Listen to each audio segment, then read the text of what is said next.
Waalaikumsalam warahmatullahi wabarakatuh. Alhamdulillah rabbil alamin wassalatu wassalamu ala asrafil anbiya'i wal mursalin wa ala alihi washabihi ajma'in. Puji syukur tak henti-hentinya selalu kita panjatkan kepada Allah Subhanahu wa taala yang masih memberikan kepada kita kesehatan dan kesempatan sehingga kita masih bisa berkumpul di tempat di sekolah kita yang berbahagia ini, guna dan maksud untuk mengikuti acara diseminasi penyebaran budaya positif. Kemudian tak lupa pula selawat beriring salam kita sajikan kepada Nabi besar Muhammad SAW yang telah membawa kita dari alam kebodohan ke alam yang berilmu pengetahuan seperti yang kita rasakan sekarang ini. Di sini saya menggantikan ibu kepala sekolah yang sedang dinas luar dan dinotakan ke saya. Penghormatan saya kepada Bapak dan Ibu yang telah sudi berhadir ke tempat ini, yang telah sudi meluangkan sedikit waktunya untuk kita ikuti acara ini. Di sini perlu saya tekankan bahwa sebagai seorang guru, titik tertinggi kita adalah bukan ketika kita diangkat menjadi seorang PNS, bukan ketika kita lulus menjadi seorang guru sertifikasi, atau juga bukan ketika kita mendapat level menjadi seorang guru penggerak.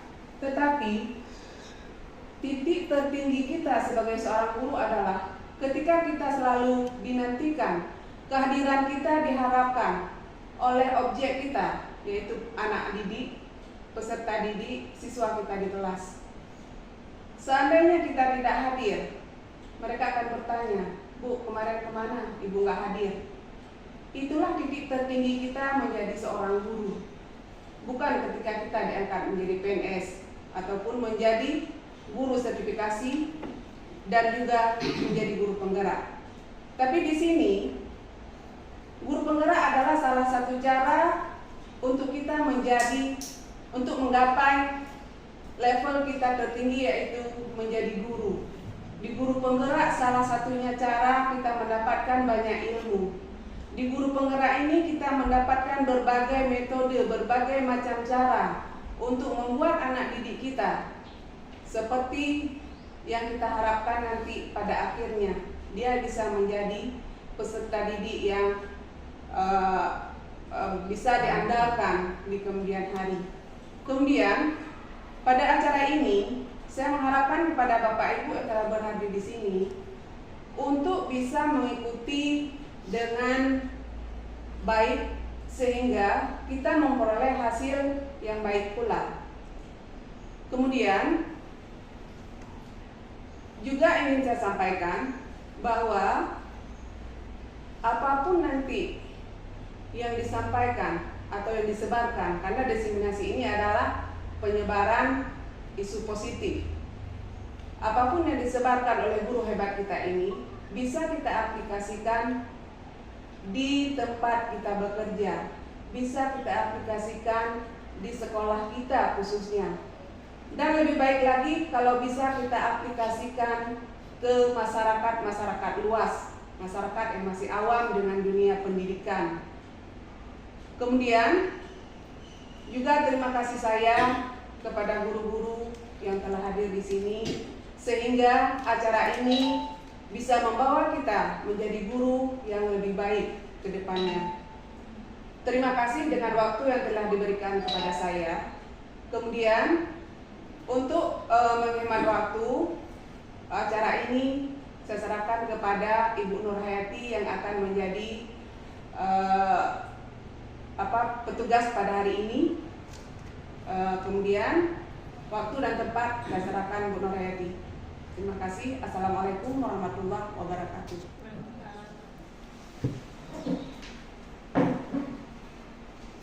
Oke, baik.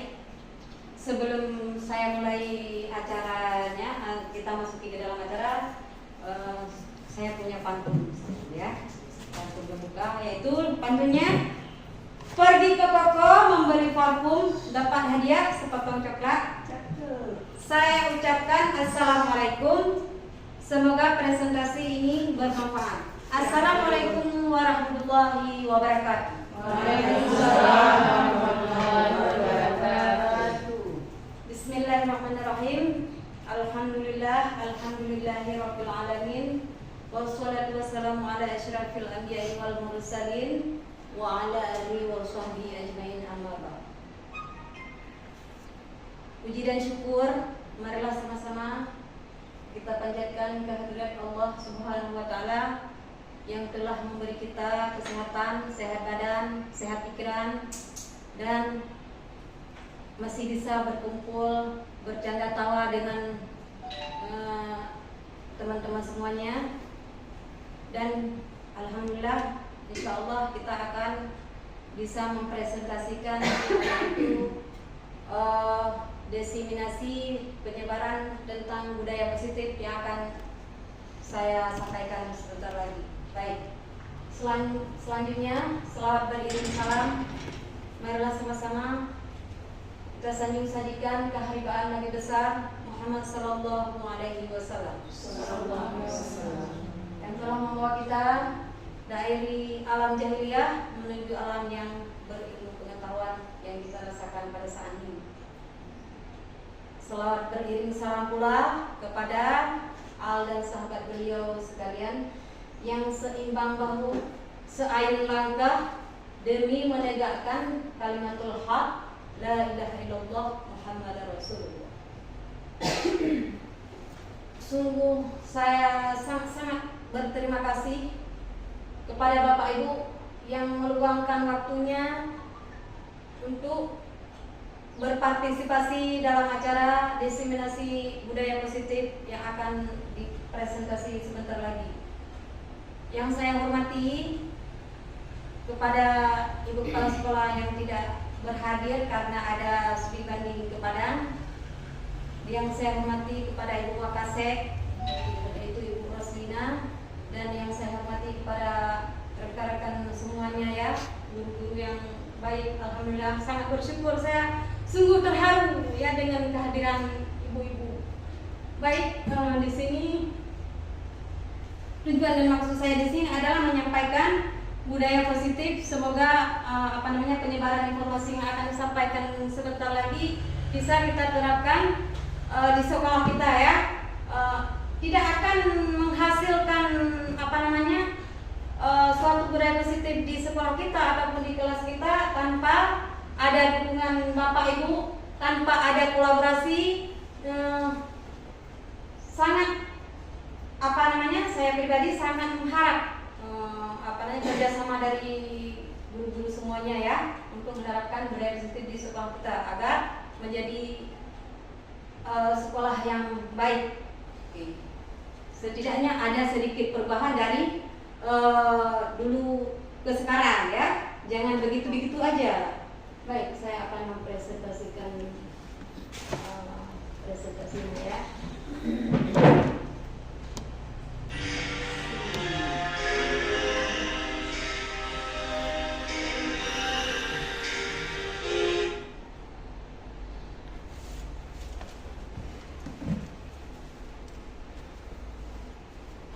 Oke, baik. Di sini yaitu presentasi tentang aksi nyata yang ditugaskan saya sebagai calon guru penggerak ya. Semoga Allah mengabulkan hajat kita yaitu menjadi guru penggerak yang sebenarnya ya. Aksi nyata menurut satu di tempat tentang budaya positif.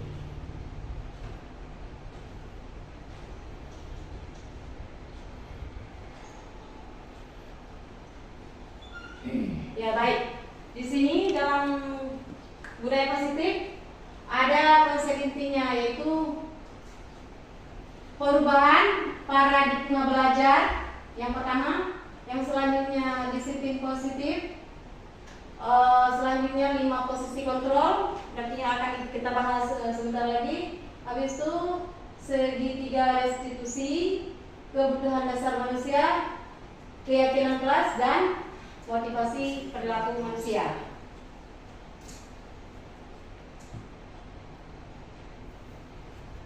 Yang selanjutnya, yaitu pembelajaran paradigma baru. Di dalam pembelajaran paradigma baru, pembelajaran dengan paradigma baru dirancang berdasarkan prinsip belajar dengan berdiferensiasi. Pernah mendengarkan apa itu diferensiasi? Ya, Pernah ya.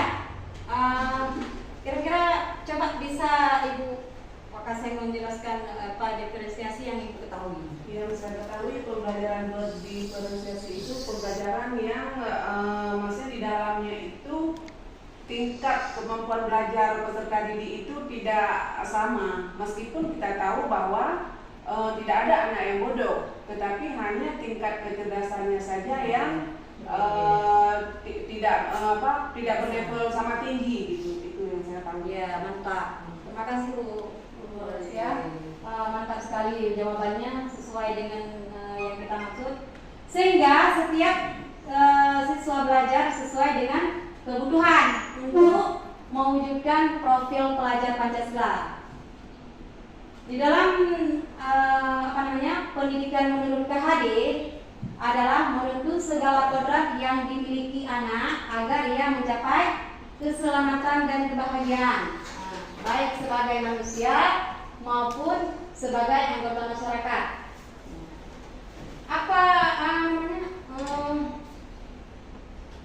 Tiga serangkaian pendidikan PHD yang sangat-sangat bisa kita ambil contoh ya, merumuskan 3 prinsip dasar dalam pendidikan, yaitu Ingarso Sungkulodo, yang artinya di depan seorang pendidik harus menjadi contoh yang baik bagi peserta didik. Berarti kita di depan murid kita sebagai model, ya kan?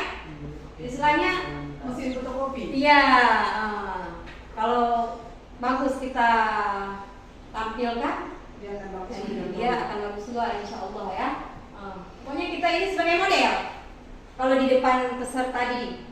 Selanjutnya, Ing Nadia Manungkarso, di tengah pendidik harus mampu membangkitkan semangat dan kreativitas peserta didik. Nah, tengah berarti guru itu harus memberi semangat, mendorong murid itu supaya dia mampu, ya. Yang selanjutnya, Tukuri Handayani, di belakang. Siapa yang di belakang itu? Kita guru ya. Di belakang pendidik harus memberikan dorongan dan motivasi kepada peserta didik. Nah, mendorong peserta didik itu dia mampunya kemana? Kalau tanpa dorongan guru, anak itu kita nggak tahu dia mampu atau tidak. Tapi harus ada dorongan dari kita, memberi motivasi pada dia mampunya kemana. Misalnya anak dia mampu melukis, ya udah dorong minat dia itu sampai dia menjadi pelukis yang hebat. Insya Allah akan terwujud ya kalau ada dorongan dari guru dan doa. Itu yang paling penting. Selanjutnya, nah di gambar ini, kira-kira paham nggak dengan gambar yang ada di sini? Apa itu? Ada gajah ya Pak Rob. Terus gimana menurut Pak Rob? Coba di tafsir menurut Pak Rob itu gimana? Menurut saya itu Ya. lama-lama binatang itu memang sangat bagus yang dilukis oleh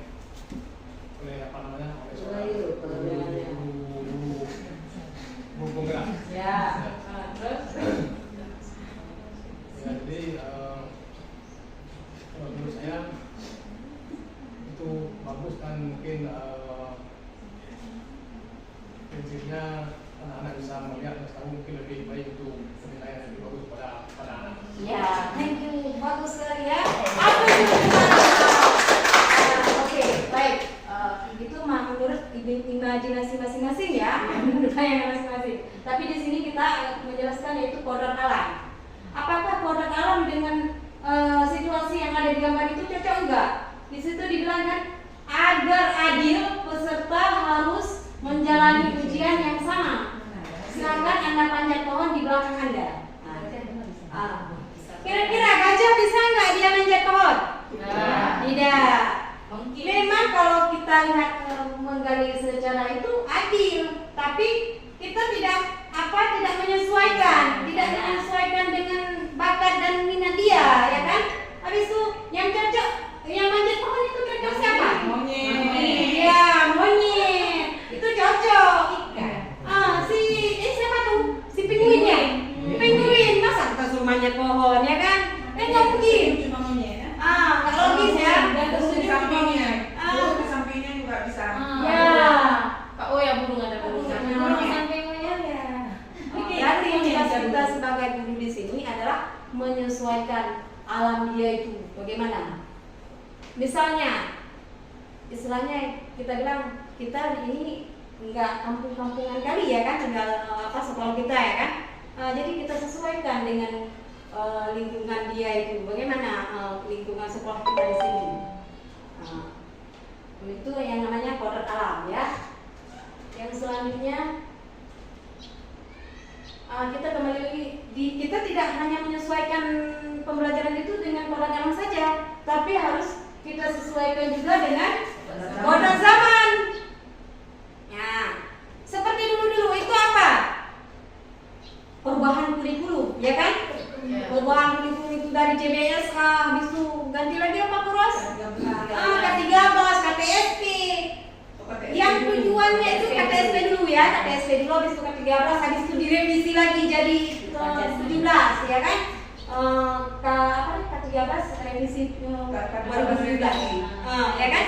Perubahan selalu dirubah. Tapi kita jangan terfokus dengan perubahan tersebut, tapi kita harus mengikutinya. Jangan istilahnya kita merepet apa ini sebentar dengan di kurikulum ya kan? Tapi jangan kita bawa beban, tapi dinikmati aja. Kalau emang itu tujuannya untuk positif, ya kan? Oke. Jangan terbebani dengan satu kurikulum. Kita harus berubah, makanya diubah. Kalau sekarang apa namanya kurikulum UIS? Merdeka, ya kan? Sesuai dengan maksud saya sehari ini ya, merdeka. Oke.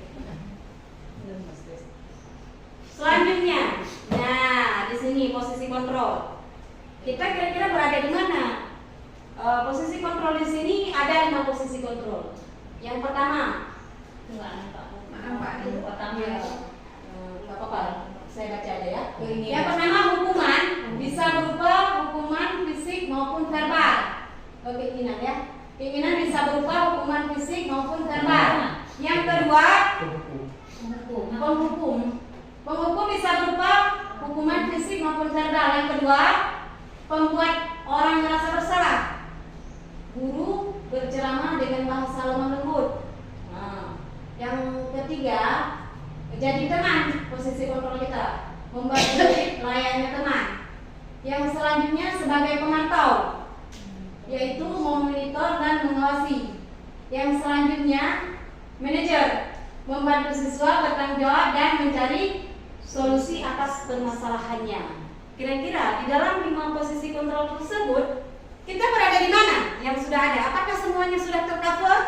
Kayaknya semuanya Bu ya. Semuanya ya, alhamdulillah. Tapi yang kira-kira masih belum melaksanakan posisi kontrol yang mana? Maksudnya kalau lemah lembut itu kita itu suaranya besar atau kita suaranya tinggi itu tergantung pemirsanya. Bukan kan kita nggak mungkin dari rumah langsung ke sekolah marah-marah gitu. Kita di sekolah ini sampai di sekolah kita itu bisa bersuara besar teriak-teriak karena memang pemirsanya meminta itu. Maksudnya bukan pun kita nggak bisa lemah lembut ya, sebenarnya kita bisa juga. Sekarang coba lah kita lihat contoh kita ngajar di Dayak. Di Dayak anaknya sopan, begitu kita sampai mereka udah siap untuk belajar. Kita nggak harus panggil, kita nggak harus teriak-teriak. Berarti ketika kita mulai mengajar pun di sana kita juga bisa dengan bersuara lemah lembut. Ya, berarti itu kita kembali lagi kepada permintaan pemirsa. Ya, permintaan pemirsa dan kodrat alam dari Pak ya. Mungkin bukan. Iya. Menurut saya mungkin yang nomor 2 itu membuat orang merasa bersalah. Si guru ketika si peserta didiknya membuat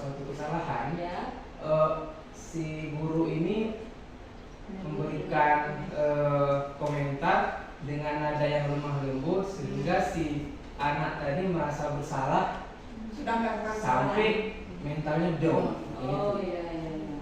Ya betul. Tapi di dalam 5 posisi kontrol itu memang kita semua sudah sudah pernah melakukan itu. sudah pernah melakukannya. Tapi yang lebih tepat sekali menurut saya ya itu posisi kontrol di kelima ya. Iya. Manajer membantu siswa bertanggung jawab dan mencari solusi atas permasalahannya. Untuk zaman tepat. sekarang. Untuk zaman Sebenarnya sekarang. semua bagus, ada kekurangan ada kelebihan ya kan. Tapi lebih tepatnya sepertinya di manajer. Manajer ya. Ah. Manajer, direktur. Berarti guru itu memang sangat-sangat berpengaruh ya. Jadi kita harus menjadi tampilan yang terbaik. Mantap. Kalau Murtika gimana Bu? Gimana? Murtika membantu teman membantu murid gimana? Jadi kembali. Kan Murtika. Yang cuma Murid apa? Guru membantu guru murid ataupun muridnya membantu murid? Itu menjadi Oh, maksudnya guru ini dia Iya, itu menjadi seperti teman murid. Teman murid. Ah, Membantu maksudnya juga. waktu dia itu membuat kesalahan, Ya. kita ece-ecenya kita itu sebagai teman dia. Sebagai Posisi kita itu sebagai temannya. sebagai teman Ya. dekat. Ya. Membantu murid layaknya di teman. Ya. Contoh kemarin Kita tidak memposisikan kita guru ini sebagai guru, tapi sebagai teman dia. Misalnya dia punya masalah kan dia berani curhat ke kita, Iya. karena dia menganggap kita itu teman. Ya. Kita apa namanya posisi kita sendiri waktu kita bicara pasti dia akan tercurhat. Enggak, bukan. Dia bukan menganggap dia teman. Karena murid Kita yang Ya. memposisikan diri Kita. menganggap dia bisa menganggap kita sebagai teman. teman dia. Bukan dia yang menganggap. Ya. Kita yang memberi posisi kita. Kalau dia enggak bisa Posisi teman, guru.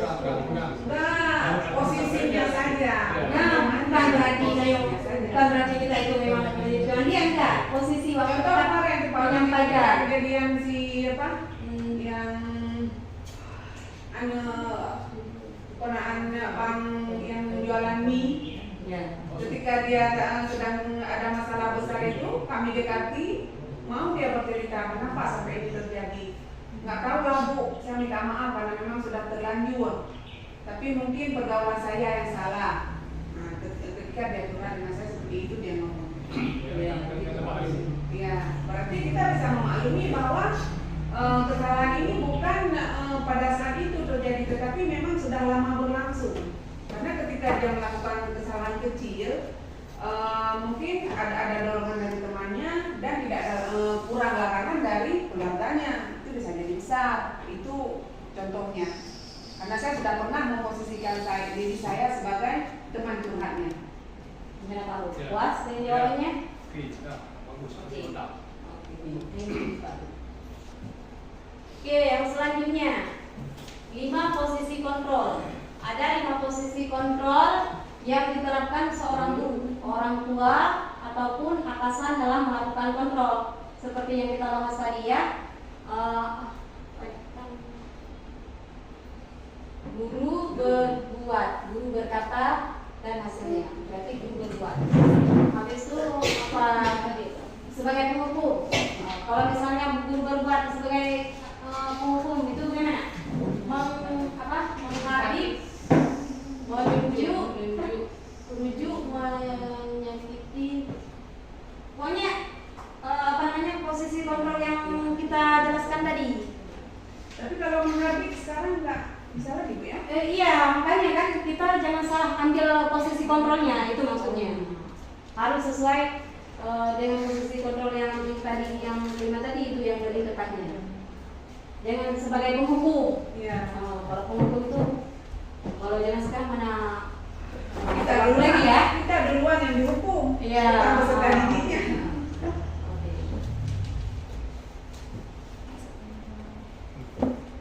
Nah, ini di dalam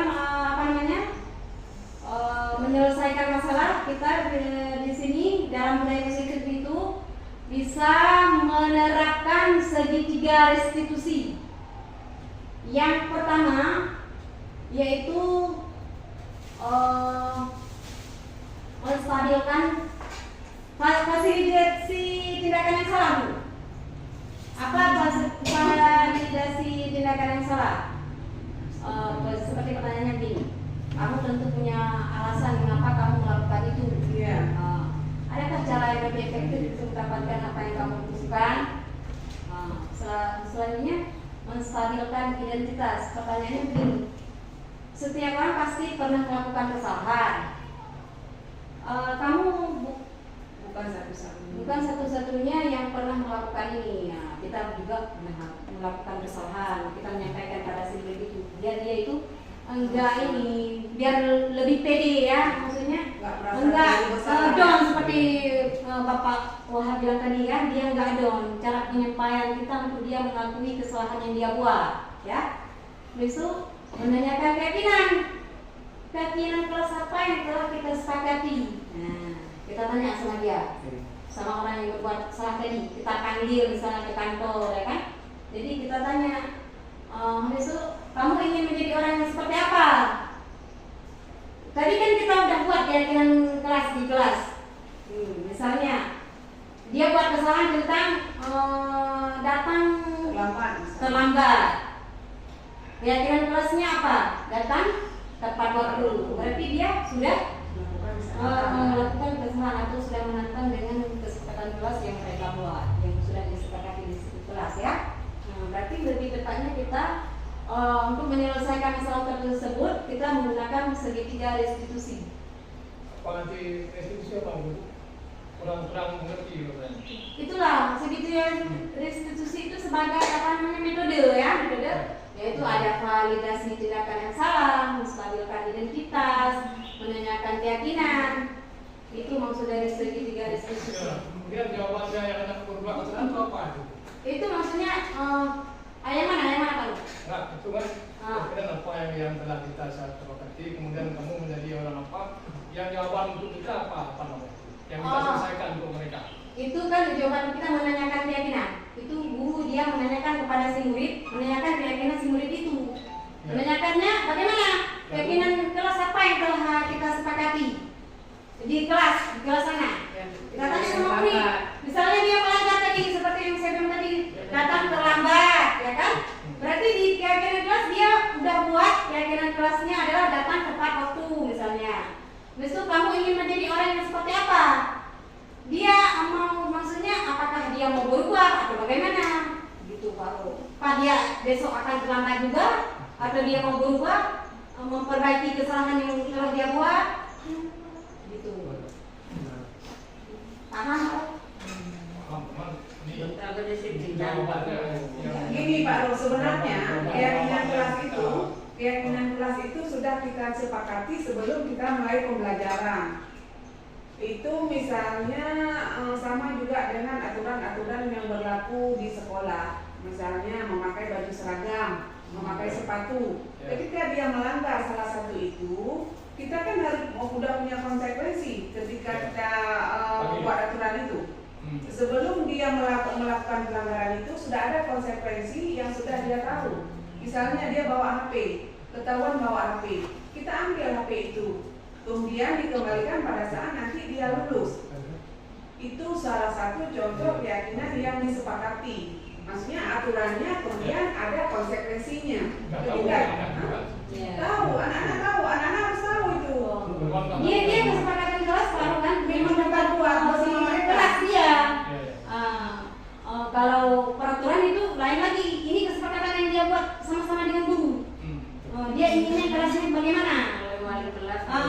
Sudah ada itu di kelas. Membuat kesepakatan kelas, misalnya kita belajar berapa menit, kemudian nanti istirahatnya menulis berapa menit, membaca berapa menit. Itu kita buat kesepakatan dulu dengan anak-anak. Karena pembelajaran sekarang itu bagaimana maunya anak, bagaimana tenangnya anak. Kita harus membawa anak itu ke keadaan yang lebih menyenangkan di kelas, tidak monoton.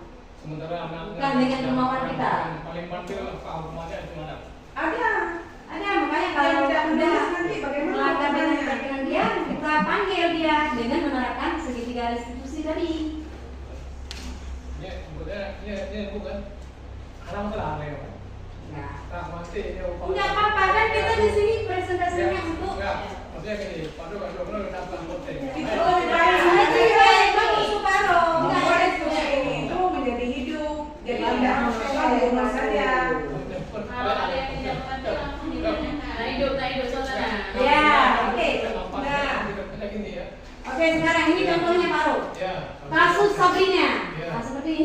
kasus yang saya buat kemarin ya di demonstrasi kontekstual. Sabrina membawa HP ke sekolah. Sedangkan kesepakatan kelasnya itu Tidak boleh bawa HP. Bukan tidak boleh, hanya menggunakan HP di luar lingkungan sekolah. Iya. Maksudnya kecuali ada izin dari guru. Hmm. Terus itu Sabrina membawa HP ke sekolah tanpa izin dari guru dan menemukan HP ketika razia berlangsung di hari Kamis. Ketika proses pembelajaran pada jam pertama, ketika jam istirahat Sabrina dipanggil oleh saya yang panggil kemarin ya. Ini ada videonya.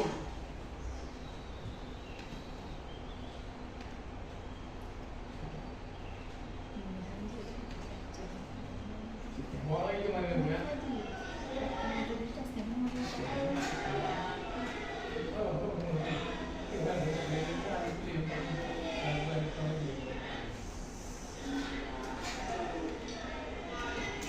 Ya. Coba, ini sih.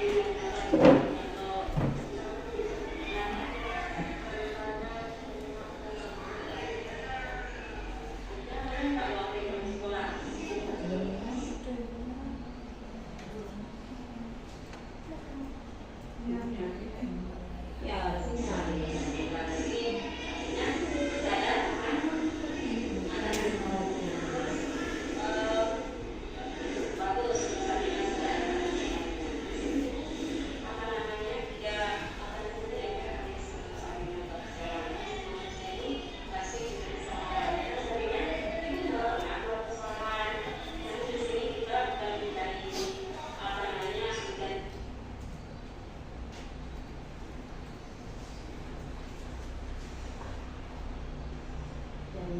Jangan bersahabat ya.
bertanggung jawab apa yang sudah dia buat.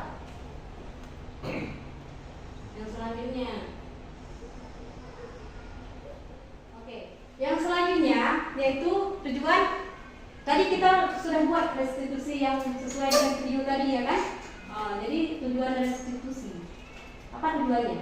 Tujuannya yaitu untuk menciptakan kondisi murid untuk dapat memperbaiki kesalahan. Bukan berarti kita membiarkan dia membuat kesalahan, tapi memperbaiki kesalahan yang dia buat, sehingga mereka lebih kuat bertanggung jawab dan bisa kembali kelompoknya dengan penuh percaya diri. Maksudnya dia, kalau anak-anak kan misalnya kalau udah buat kesalahan kan dia merasa minder kan, itu kan udah dipanggil sama guru ke kantor, kan pasti itu ya kan. Tapi kalau kita gunakan segitiga restitusi, anak itu bisa biasa saja, tapi dia tetap bertanggung jawab akan kesalahan yang dia buat. Itu kelebihan dari segitiga restitusi. Ibu Nur, Ya. Ibu itu ya. Kalau sehingga mereka lebih kuat itu apa maksudnya? Karena itu ada komanya kuat. Ya. Sehingga mereka lebih kuat. Maksudnya lebih kuat. Itu bertanggung jawab dan bisa kembali ke rumahnya. Ya. Dan biasanya lebih kuat apa? Kadang ada di tempat ada komanya, tapi realitasnya lebih kuat bertanggung jawab itu kan. Ya. Maksudnya lebih kuat di sini baru kan jawab. Lebih kuat. Berhenti dulu. Sehingga mereka lebih kuat berhenti. Itu boleh bertanggung jawab. Ya maksudnya lebih kuat nggak drop ya, nggak drop dengan dia besar. Kan dia pasti waktu kita panggil tadi dia pasti ada rasa takut, ya kan? Pasti itu nggak mungkin enggak. Apa ini dipanggil sama guru? Pasti ada kesalahan dia. Pasti nanti dia bayangannya bahwa kita marah-marah sama dia, ya kan? Ada topik, ada enaknya, ada pelitnya. Ada enak dikasih gaspah ya. Oh, nanti bisa kurang gitu. Biasanya kalau dipanggil itu, siswa yang dipanggil dia pasti akan itu udah dipanggil, pasti kamu buat kesalahan. Ya.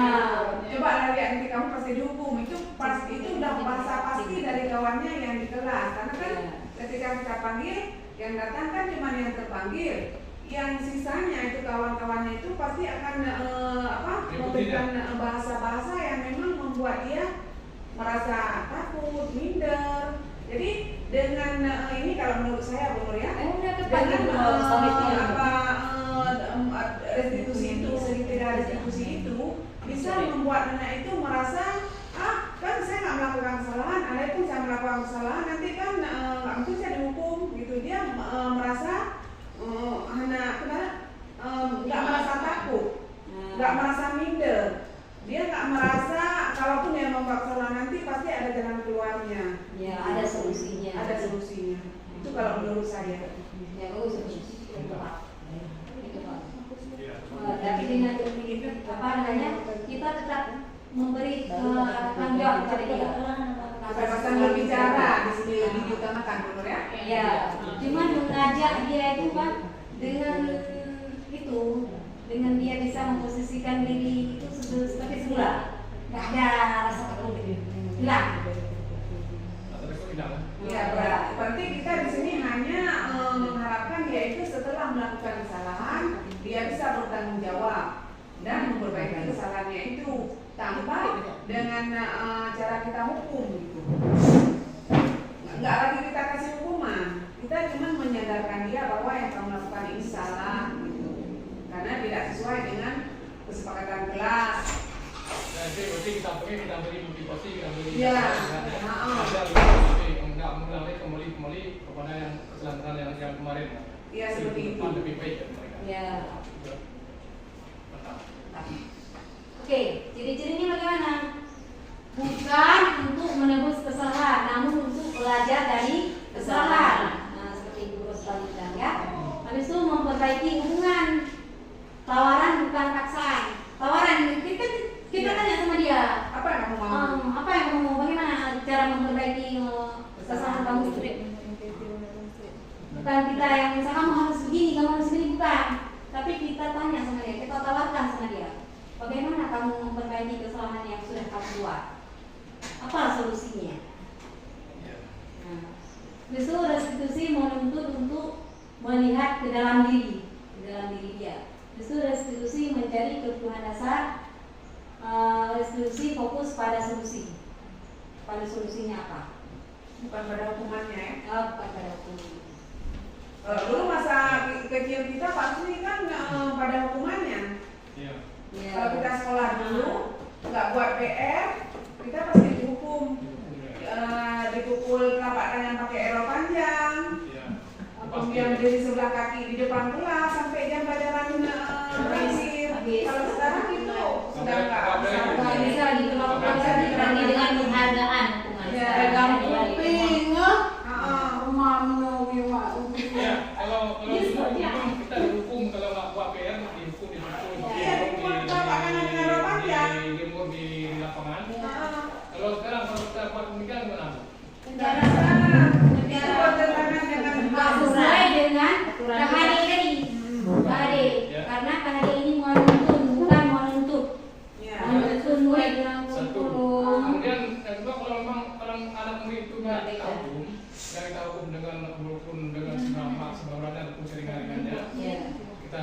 buat motivasi sosial mereka lalu kemudian besok buat demikian ya, nggak buat juga PR kalau mereka pun yang lain juga nggak ada perubahan gimana tuh?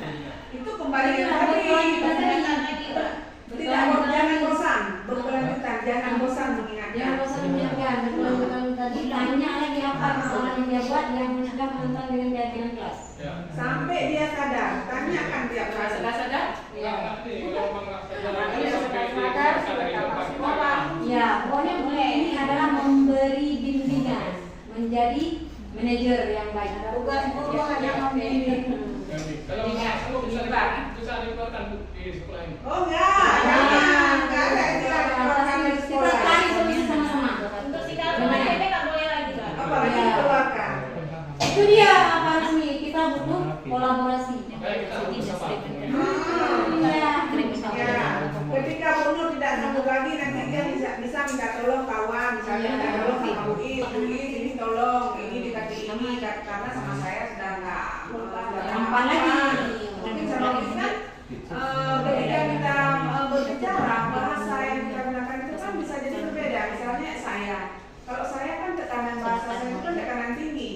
Jadi ketika saya menghadapi anak-anak bisa jadi mereka ada rasa takutnya. Tapi takut itu tidak akan menyelesaikan masalah. Mungkin dengan bantuan kawan saya yang lain dan misalnya ini saya minta tolong sama Bunur, bisa jadi kan bahasa Bunur itu berbeda. Anak-anak kan beda, orang beda ini, beda cara. Kalau memang guru kelas, guru dan studi nggak sanggup mengertinya, apa mereka itu anak bisa dikasih untuk jemput dengan kan ada perannya masing-masing. Kita kasih ke itu ya. Tapi kalau menurut saya, kalau yang namanya ketika kita lihat anak-anak sekarang itu, bukan kita tidak berhasil, tapi kita belum mencoba. Ya. Ketika kita mencoba seperti yang sudah diapakan oleh para ahli itu, saya tetap optimis. Anak-anak pasti akan ikut dengan kita. Contoh kemarin waktu kelas 3 yang saya wali dulu, yang udah lulus, mereka kan gimana ya? Semua guru pada kewalahan. Semua guru merasa kewalahan dan seharusnya pada saat itu mereka itu kita kembalikan ke orang tuanya semua, bukan kita keluarkan ya. Kita kembalikan ke orang tuanya.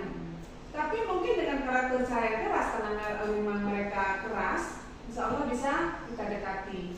Dan alhamdulillah sekarang kita sudah berhasil memberikan mereka ijazah. Berarti kesimpulannya sekarang kita harus mencoba, jangan pernah bosan, jangan pernah lelah. Itu intinya. Intinya berkelanjutan. Jangan kita bilang dia nggak mau berubah, pasti berubah. Itu kan kalau udah selalu ada bimbingan, insya Allah berubah. Itu memang tidak ada keruntuhan lingkungan sekolah itu gimana? Karena struktur ini Pak Ibu sekolah ini kita nggak semua lagi. Tapi belum ya Bunur ya? Di kami kayaknya belum Pak Rusli karena memang kami masih bisa menghandle sendiri dengan berkolaborasi. Misalnya Bunur nggak sanggup dikasih ke saya nggak sanggup kasih ke Buis gitu. Kami belum meminta Belum menyerah maksudnya ya, masih sanggup.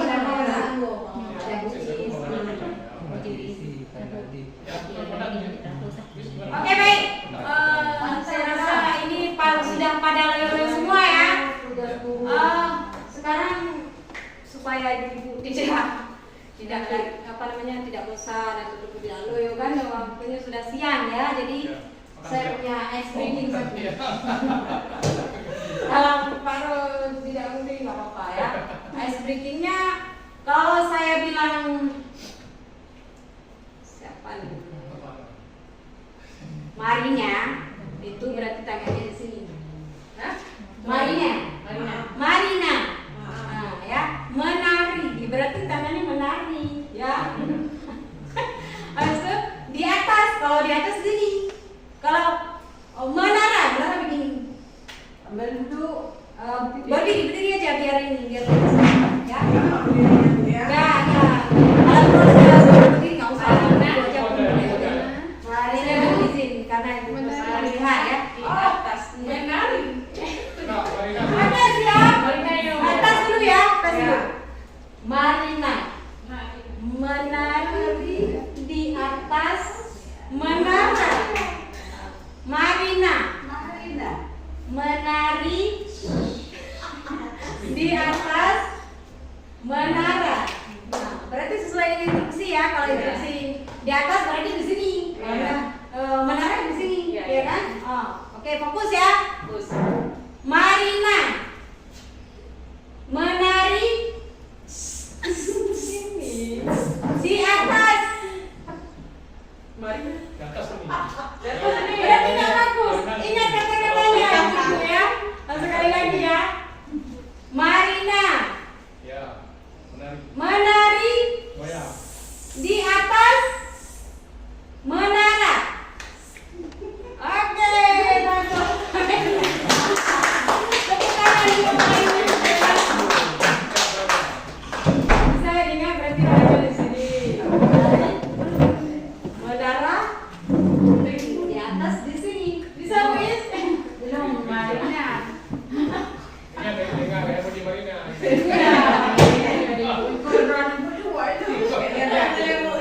Udah ya. Udah 5 menit. Kecil namanya. Oke. Tadi kita terpotong karena jaringan ya, jaringan dan mati lampu. Kita sambung lagi, yaitu 5 kebutuhan dasar manusia. Yang pertama, bertahan hidup.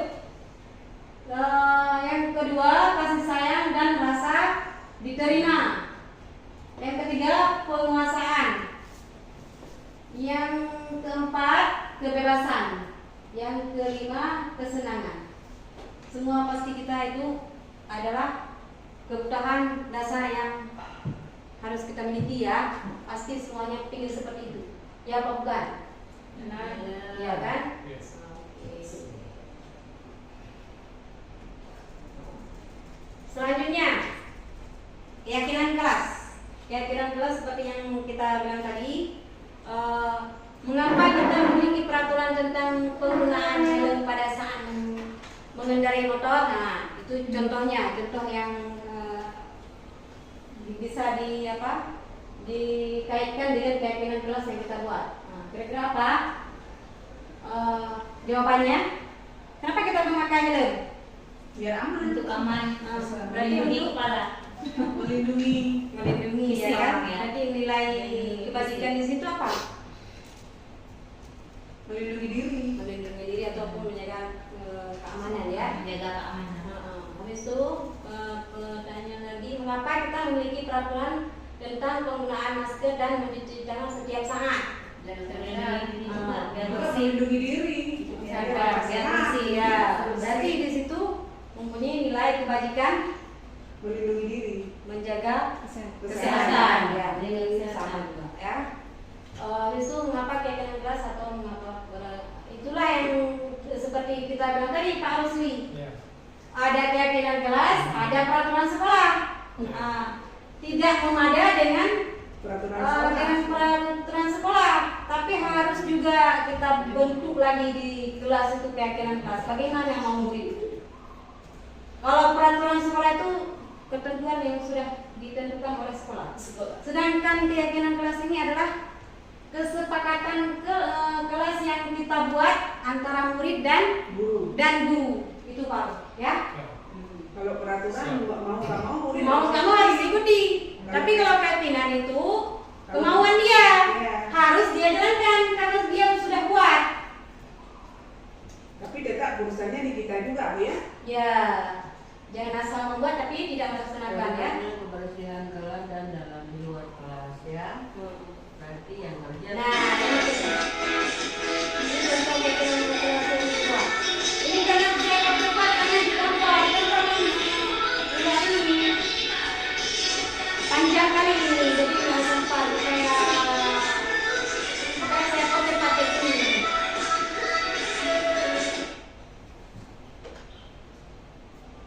Nanti ada video di sini. Nah, ini contohnya, contoh keyakinan kelas. Saya rasa semua sudah paham ya, bagaimana contoh-contoh keyakinan kelas yang akan kita buat di kelas ataupun yang sudah kita buat, ya kan? Nah, itu contohnya.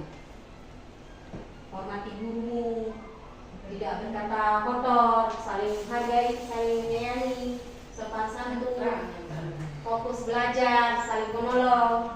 Itu contohnya ya. Itu terserah kita membuat keyakinan yang bagaimana. Terserah kepada peserta didik. Iya. Dia inginnya gimana. Itu hanya sebagai contoh.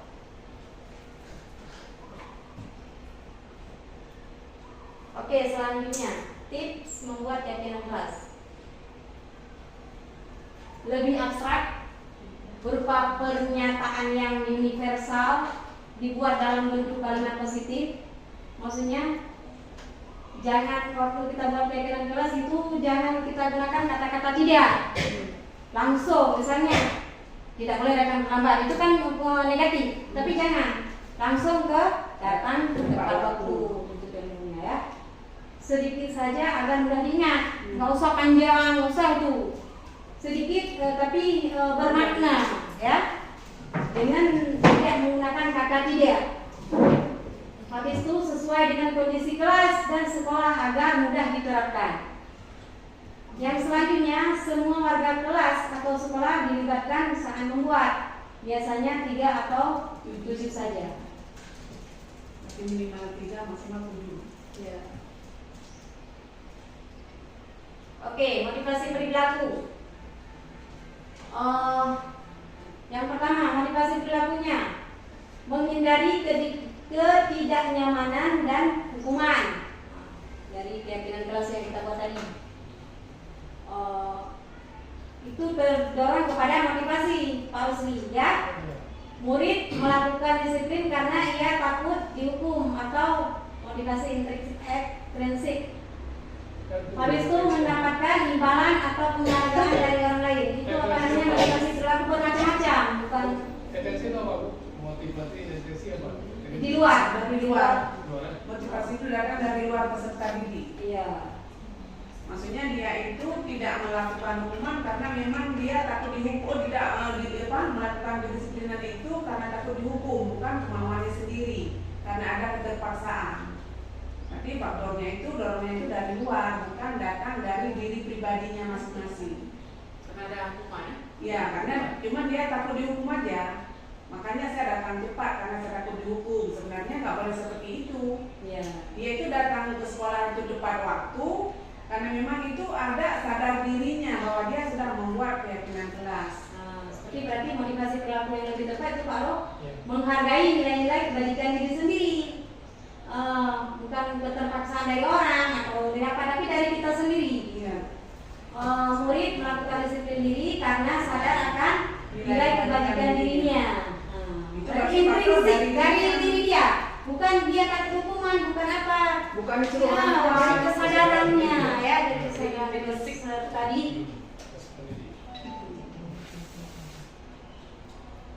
Oke, konsep disiplin dengan identitas gagal. Kenapa itu konsep disiplin itu bisa gagal? Menyakitkan, tidak nyaman, murid takut, memaksa. Seperti tadi Bu Nur, mungkin karena faktornya dari luar, jadi sampai sekolah dia merasa terpaksa. Dari rumah memang saya nggak mau sekolah, udah dipaksa sama mak bapak saya, terpaksa saya sekolah. Ya. Sampai sekolah dia bukannya belajar, tapi ya duduk atau tidur gitu. Karena memang nggak ada dari dirinya. Ya. Karena faktornya itu dari luar, bisa Jadi jadi jangan itu diterapkan. Murid menjadi kegagalan. rendah diri. Nah, maksudnya ya tertekan. Kalau misalnya kita terapkan itu hukuman. Iya. Tapi kalau dengan penghargaan merusak apa misalnya menyakitkan. Contohnya tidak efektif ya, ya kan? Habis itu tidak nyaman, merusak hubungan atau sifat iri, mematikan kreativitas, merampas hak, merampas hak, menghargai dirinya. Iya. Dia tidak bisa menghargai dirinya sendiri. Iya. Karena takut. Karena takut dengan hukuman tadi. Iya. Kalau misalnya kita menerapkan itu dengan hukuman. Konsep disiplin dengan identitas sukses. Bagaimana supaya disiplin itu sukses? Jadi kita beri konsekuensi, yaitu penguatan jangka pendek. Perlu monitoring berkelanjutan, stimulus respon. Murid menghormati peraturan, kehilangan waktu untuk merenung kesalahan. Restitusinya murid bertanggung jawab, fokus pada pemecahan masalah jangka panjang. Murid menghormati dirinya dan orang lain, teori kontrol, dirinya memegang kontrol. Murid bersemangat. Jadi kalau misalnya konsekuen yang kita berikan, dia akan lebih bertanggung jawab. Maksudnya bukan hukuman. Izin bertanya? Boleh. Itu di konsekuen ada poin kehilangan waktu untuk merenungi kesalahan. Bagaimana itu maksudnya? Apakah misalnya anak-anak itu tidak boleh dia mengingat kesalahan-kesalahan yang sudah dia lakukan, atau memang kesalahan itu bisa jadikan sebagai waktu ke depannya sebagai pembelajaran? Ya, maksudnya itu kan dia enggak enggak terfokus dengan kesalahan itu sampai dia mengingat terus-terusan, gitu. Jadi enggak cepat hilang. Iya. Enggak terpuruk dalam satu masalah. Berarti ketika dia ada masalah, maksudnya masalah itu bisa jadi pembelajaran, tapi nggak usah terlalu dikenang ya. Ya. Kalau menurut saya Bu nanti Ya. benar ya, itu yang nomor 2 perlu monitoring berkelanjutan. Bagaimana maksudnya? Itu maksudnya setelah 3 kali setelah kali kita perlu monitoring bagaimana? Maksudnya misalnya keyakinan kelas yang sudah dibuat itu harus kita kontrol apa terlaksana atau tidak. Jangan asal membuat habis itu enggak dikontrol lagi. Diingatkan tiap hari. Diingatkan bagaimana kesempatan kelasnya berkelanjutan. Selalu diingatkan. Jangan pernah bosan. Meskipun Kalau nanti tanpa berkelanjutan dia nggak akan sukses apa yang akan kita buat. ya benar ya. Itu nanti benar kita mau pepet. Karena akan dasar yang diingatkan. Ya.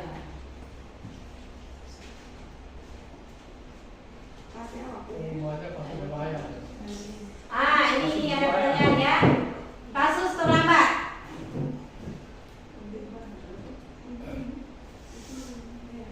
Ini pendekatan restitusi. Pengertian restitusi adalah proses. Pengertian restitusi Pak Ruh tadi kan ditanya kan? Proses menciptakan kondisi bagi murid untuk memperbaiki kesalahan mereka sehingga mereka bisa kembali pada kelompoknya dengan karakter yang lebih kuat. Itu menurut si Gassen. Ya, itu pendapat dia. Maksudnya dia kan anak-anak misalnya buat kesalahan, kalau udah dipanggil sama guru, kalau kita gunakan dengan hukuman tadi kan, jadi drop dia, jadi down. Tapi jangan, tapi dengan restitusi, insya Allah dia akan kembali seperti semula. Semangatnya sama ya, nggak ada pengaruh. Tapi dia tetap bertanggung jawab akan kesalahan yang dia buat. Itu ciri-ciri restitusi. Bukan menebus kesalahan, namun belajar dari kesalahan, memperbaiki hubungannya siapa? Hubungan dengan kelasnya, dengan temannya ya. Tawaran bukan paksaan, mencari kebutuhan dasar, menguatkan dan fokus pada solusi. Maksudnya pada solusinya bagaimana untuk memperbaiki kesalahan yang dia buat.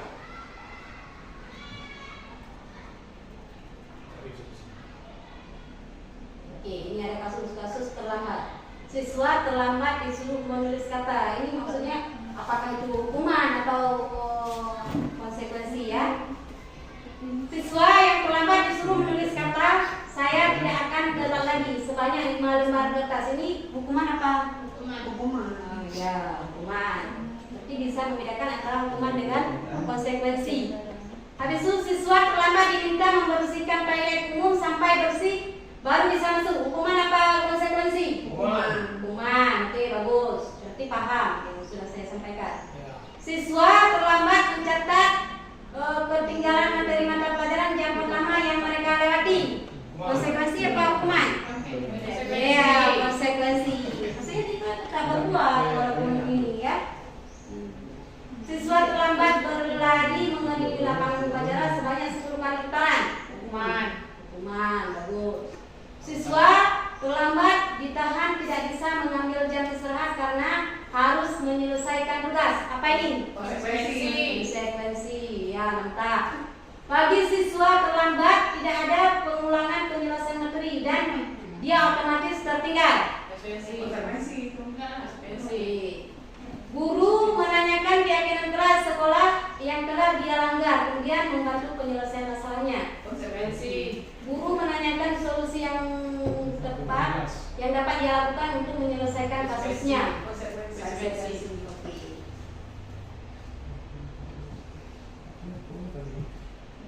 Oke, sekian saja dari saya. Apakah ada yang ingin ditanyakan sebelum saya tutupi presentasinya? Any question? Ada yang ingin ditanyakan? Siap.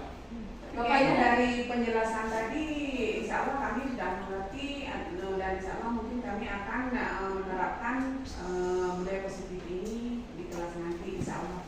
Ya, alhamdulillah senang ya dengan tanggapan yang positif sesuai dengan destinasinya yaitu budaya positif. Berarti Ibu Wakasek juga menanggapinya dengan positif. Terima kasih Bu Wakasek. Tambahan sedikit lagi Bu. Oh, boleh. Apa namanya dengan dibuat dengan materi-materi guru ini kan Sama ini nanti. dari pengalaman guru yang lain Sampai. pertama. Kemudian dengan materi yang disampaikan ini harus Diterapkan dapat sekolah. Artinya materi saja. Tidak. Demikian sudah. Ya. Namanya materi tinggal lah materi. Oke, thank you so much. Terima kasih banyak-banyak untuk sahabat sekalian ya yang sudah berpartisipasi menyelesaikan tugas saya. Oke, saya rasa cukup di sini dulu. Akhirul kalam, assalamualaikum warahmatullahi wabarakatuh. Waalaikumsalam warahmatullahi wabarakatuh. Demikian, terima kasih kami ucapkan kepada seluruh para materi pada Ibu Nubi sebagai motivasi nyata ini yang telah memuas kepada para dewan guru ini, kami semua. Jadi yang mudah-mudahan bisa yang pertama sekali bisa untuk motivasinya kepada kami dan Ibu lebih lebih baik lagi pengalamannya baik moderator maupun kami di sini, sehingga dengan acara yang sedemikian rupa ini para dewan guru ini lebih pengalaman lebih baik lagi untuk menjadikan aksi nyata ini untuk membagi anak-anak di kami. Ya. Insyaallah aksi nyata ini sudah selesai.